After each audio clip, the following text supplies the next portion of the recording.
RTS Info, Vincent Stecklin. Les États-Unis deviennent le 6e pays au monde à approuver le vaccin de Pfizer et de BioNTech contre le Covid-19.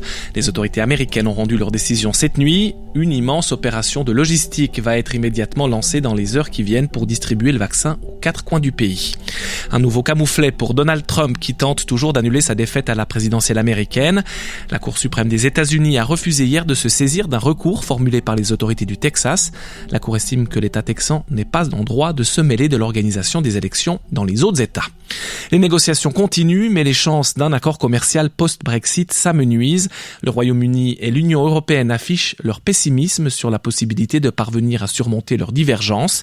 Sauf rebondissement majeur d'ici demain, les futures relations économiques entre Londres et Bruxelles risquent de se faire selon les seules règles de l'Organisation mondiale du commerce, impliquant droits de douane et quotas.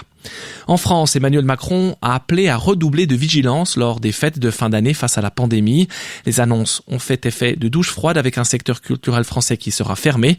Les autorités de Paris ont également décidé d'imposer un couvre-feu pour le réveillon du Nouvel An. La Suisse reste la région d'Europe avec le taux de contamination le plus élevé. Le Conseil fédéral a décidé hier de reprendre la main sur les cantons en imposant de nouvelles restrictions nationales. Berne impose à tout le pays la fermeture des bars et restaurants à 19h dès ce soir. Mais dans la plupart des cantons romans, les établissements pourront rester ouverts jusqu'à 23h sous conditions. Il faudra notamment que le taux de reproduction du virus demeure en dessous de 1. La décision fédérale met en colère Gastro Suisse. Pour la fêtière de l'hôtellerie-restauration, une fermeture à 19h équivaut à un confinement total. Sa branche vaudoise Gastrovo, elle, salue pour sa part la marge de manœuvre laissée au canton roman. Le Conseil fédéral a également annoncé hier renforcer son soutien économique destiné aux secteurs particulièrement touchés par la crise. L'aide pour les quadriqueurs pourrait être augmentée de 2,5 milliards de francs, soit 1,5 milliard de plus que ce qui était prévu jusqu'ici. Les acteurs culturels pourront désormais eux aussi bénéficier d'indemnités pour pertes financières. En hockey sur glace, Fribourg-Gotteron a renoué avec le succès hier soir. Les Fribourgeois ont dominé les Bernois de Langnau hier soir 4-1 à domicile. De son côté, Bienne s'est incliné face à Davos 3-2.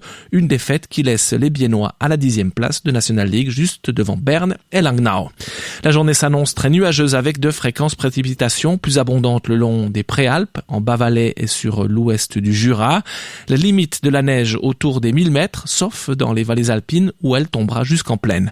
Maximum 5 degrés sur le plateau, 3 en Valais.